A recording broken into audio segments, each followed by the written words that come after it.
ইয়াতে ৰাতি যদি আহে ৰাতি আহিলে এইবিলাক ৰিজৰ্ট আছে ৰিজৰ্টৰ এৰিয়াত তাৰমানে তাতে হেৰি বুকিং কৰিব লাগিব। বুকিং ফিজ কিমান? বুকিং ফিজ 2000 পৰা ওপৰত আছে। এতিয়া কিমান মানুহ আহে ইয়াত দিনে প্ৰতিদিনে?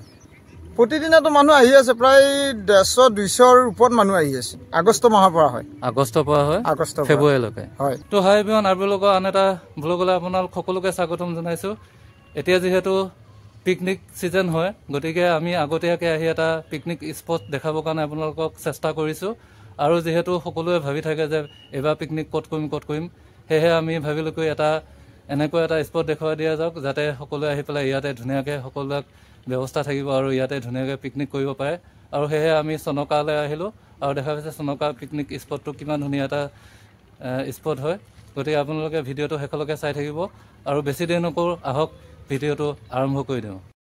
গাইছ এতিয়া আমি মৰিগাঁও আৰু মই দুয়োটাই আহি আছোঁ। বৰ্তমান মৰিগাঁও বাইক ৰাইড কৰিছে আৰু আমাৰ বাওঁ কাষে আছে মায়ং পবিত্ৰ অভয়াৰণ্য।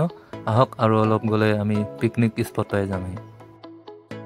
গাইছ এতিয়া আহি আমি মায়ং লুণমাটি তিনিআলিটো পাইছোঁ আৰু এই তিনিআলিটোৰ পৰা প্ৰায় ভিতৰলৈকে 3.5 কিলোমিটাৰমান সোমাই যাব লাগিব আৰু তাৰপিছতে আমি ডেষ্টিনেশ্যনটো পাই যাম। আৰু আপোনালোকে আহক আমাৰ লগতে। আৰু দেখা পাইছে দূৰত বালি আৰু বালি। আগতে ব্ৰহ্মপুত্ৰ আছিলে, এতিয়া ব্ৰহ্মপুত্ৰ যিহেতু শুকাই গ'ল আৰু এতিয়া আমি এইপিনে ঘূৰি যাব লাগিব। আৰু দেখা পাইছে সৰু গাড়ীহে আহিব পাৰে চনকালৈ। আপোনালোকে যদি পিকনিক কৰিবৰ কাৰণে আহে ডাঙৰ গাড়ী লৈ নাহিব, সৰু যিমান পাৰে সৰু গাড়ী আনিবৰ কাৰণে চেষ্টা কৰিব। যিহেতু ওখ চাপৰ ৰাস্তাবিলাক আৰু কিনাৰে কিমান পাহাৰ দেখা পাইছে, তাৰ মাজেৰে ৰাস্তাটো যিহেতু একদম ঠেক ৰাস্তা, গতিকে সৰু গাড়ী লৈ আহিব। আৰু দেখা পাইছে দূৰত কিমান বালি আৰু এনেদৰে আহিব লাগিব গাঁৱৰ মাজে আৰু বেছি দূৰ নাই আৰু অকণমান গ'লে আমি চনকা মেইন পিকনিক স্পট পাই যাম। আৰু এতিয়া আমি ইয়াত দেখা পাইছে একদম আপত উঠি আহিলোঁ।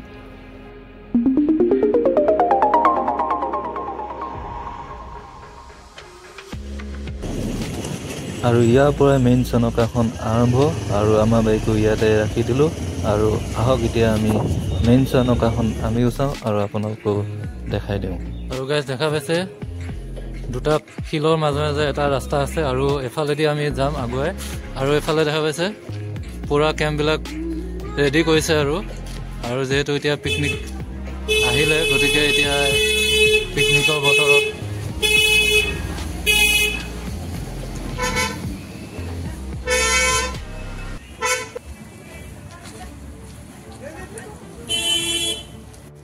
আৰু দেখা পাইছে এইবিলাক ৰেষ্টুৰেণ্টবিলাক চাই লওক। এইবিলাক ৰেষ্টুৰেণ্ট আৰু ইয়াতে গাড়ী পাৰ্কিং কৰে। আৰু এতিয়া আমি তললৈ গাড়ী বাইক ইয়াতে পাৰ্কিং কৰা হয়। হিলমিয়ানা বীচ লিখা হৈ আছে ওপৰত আৰু এফালে দিয়া যাব লাগিব।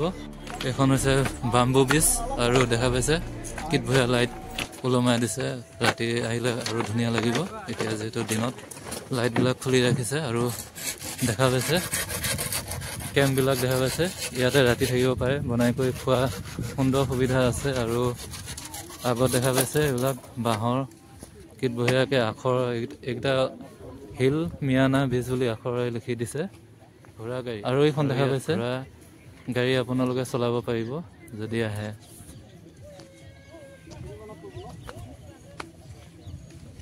দেখা পাইছে আমাৰ দাদা আপোনাৰ নাম কি? মোৰ নামটো শ্ৰী ধনেশ শইকীয়া। ইয়াতে ঘৰ নে? ইয়াতে মোৰ লোকেল। আৰু ইয়াত পিকনিক কৰিব যদি আহে কোনোবা কেনেকুৱা ব্যৱস্থা তাৰমানে আছে ইয়াতে ৰাতি যদি আহে ৰাতি আহিলে এইবিলাক ৰিজৰ্ট আছে ৰিজৰ্টৰ এৰিয়াত তাৰমানে তাতে হেৰি বুকিং কৰিব লাগিব। বুকিং ফিজ কিমান? বুকিং ফিজ 2000 পৰা ওপৰত আছে। 2000-4000 এনেকৈ হেৰি লৈ লয় এক ৰাতিত। আৰু দিনত হ'লে 1800 মানকৈ লয় ৰুম ল'লে। যদি ৰুম লয় 1800 দিনত? দিনত 1800। আৰু ৰাতি হ'লে 4000 টকা লয়। 4000 টকা। খোৱা বোৱা ফ্ৰী? দিনতো থাকে, ৰাতিটো ফ্ৰী নহয়। ৰাতিটো ফ্ৰী আছে, দিনতটো ফ্ৰী নহয়। 1800 টকা দিলে খালি দিনটোহে তাৰমানে ধৰ ৰুমটোহে পাব, খোৱা লোৱাটো নাপায়। খোৱা লোৱাটো এক্সট্ৰা পইচা দিব লাগিব। আৰু নিজে বনাইও খাব পাৰে? নিজে বনাই খালে এইবিলাক ঘৰ ল'ব লাগিব। ঘৰ ল'লে আপোনালোকে 500 টকা এটা দিব লাগিব। চকী দিব, চকী এক্সট্ৰা পইচা, ডাইনিং এক্সট্ৰা পইচা প্ৰতিদিনে। এইবিলাক ৰিজৰ্ট আহি আছে প্ৰায় 150-200ৰ ওপৰত মানুহ আহি আছে। ক'ৰ পৰা আহে মানুহবিলাক? এইবিলাক গুৱাহাটীৰ পৰা আহে, মৰিগাঁৱৰ পৰা আহে, ডিষ্ট্ৰিক্ট কামৰূপ ডিষ্ট্ৰিক্টৰো আহে আৰু মৰিগাঁও ডিষ্ট্ৰিক্টৰো আহে। হয়, হিচাপ নাই তাৰমানে কোন জেগাৰ ক'ৰ পৰা কেতিয়া আহে। আৰু কিমান দিন এইটো চলে? ফেব্ৰুৱাৰীলৈকে চলিব। ষ্টাৰ্ট কেতিয়াবা হয়? ষ্টাৰ্ট এয়া হেৰি আগষ্ট মাহৰ পৰা হয়। আগষ্টৰ পৰা হয় ফেব্ৰুৱাৰীলৈকে? হয়। আৰু তাৰপিছত পানী হৈ যায় নেকি? ইয়াত পানী হ'ব। তাৰ ফেব্ৰুৱাৰীৰ পিছৰ পৰা পানী হৈ যায়? মাৰ্চ এপ্ৰিলৰ পৰা ইয়াত পানী হ'ব। পানী হৈ যায়। ধন্যবাদ থাকিল আপোনালৈ। হয়, আপোনালোকে ইয়াত আহিব পাৰে আৰু দিন ৰাতি ইয়াত কটাই যাব পাৰে, কিন্তু পইচা অলপ লাগিব ইয়াত আহিলে। ইয়াত বনায়ো খাব পাৰে, নতুবা ইয়াতে আছে আপোনালোকে হোটেল চোটেল ইয়াত বুক কৰি আপোনালোকে হোটেলতো খাব পাৰে। গোটেই সকলোখিনি ব্যৱস্থা আছে। আৰু বহুত দূৰৰ পৰা মানুহ আহে। আপোনালোকে শুনা পালে গুৱাহাটীৰ পৰা আহে, শদিয়াৰ পৰা আহে, কামৰূপৰ পৰা আহে, নগাঁৱৰ পৰা আহে, মৰিগাঁৱৰ পৰা আহে, বিশেষকৈ মৰিগাঁৱৰ পৰা বেছিকৈ আহে। আৰু গাইজ এতিয়া 360 ভিউ এটা দেখুৱাই দিছোঁ, চাওক।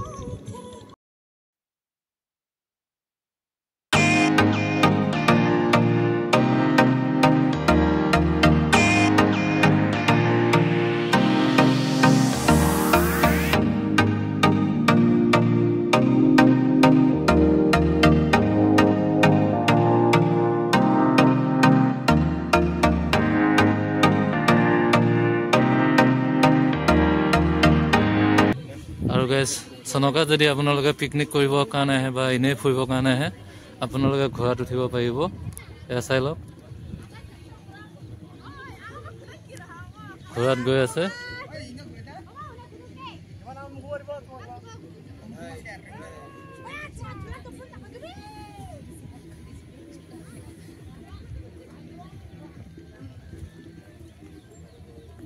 দাদা ঘোঁৰাত উঠিলে কিমান লয়? 100 টকা লয়, 50 টকা উঠাইছে। আৰু এইটো ছিজনতহে থাকে নে গোটেই? এইটো ছিজনত ঘোঁৰাটো তেনে চাব, একদম মাটিৰ পৰা লগ পাই যাব। আৰু গাইজ চনকা পিকনিক প্লেচটো কিমান এৰিয়া দেখা পাইছে, পূৰা বহুত দূৰৰ পৰা আছে। আৰু গোটেইটো এইটো চনকা পিকনিক প্লেচে দেখা পাইছে, চকুৰে মনিব নোৱাৰি। আৰু ইয়াত বহুত দূৰৰ পৰা মানুহ আহে, পৰ্যটক আহে আৰু ইয়াত বিশেষকৈ পিকনিক কৰিবৰ কাৰণে আহে। আৰু দেখা পাইছে ওচৰতে সেউজীয়া পাহাৰো আছে। আৰু এইফালে আপোনালোকে যদি যায় তেতিয়াহ'লে অকণমান দূৰতে ব্ৰহ্মপুত্ৰ নদী পাব। আৰু ইয়াত দেখা পাইছে ত্ৰিপালৰ ওপৰত পানী দেখা পাইছে, ত্ৰিপালৰ ওপৰত পানী ৰাখিছে দেখা পাইছে। এয়া দেখা পাইছে। আৰু চব বালি, একদম বালি আৰু বালি দেখা পাইছে। এইকণে ব্ৰহ্মপুত্ৰ আছেগৈ আৰু আগৰ পিনে অকণমান বহল। আৰু এইখিনি একেবাৰে দেখা পাইছে অকণমানহে পানী আছে। আৰু এফালেতো শুকাই গ'ল। আৰু এতিয়া যিহেতু খৰালি কাল, গতিকে ব্ৰহ্মপুত্ৰ শুকাই গ'ল। আৰু এখন ধুনীয়া এখন নাও আছে আৰু তাতো উঠিব পাৰে আহিলে।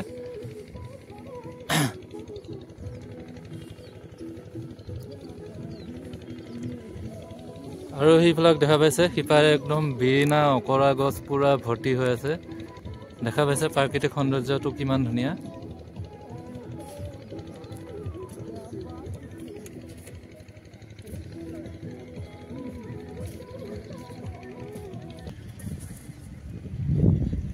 আৰু বালিবিলাক চাওক কিমান ধুনীয়া, একদম ব্ৰহ্মপুত্ৰ বালি, পূৰা চাফা বালি।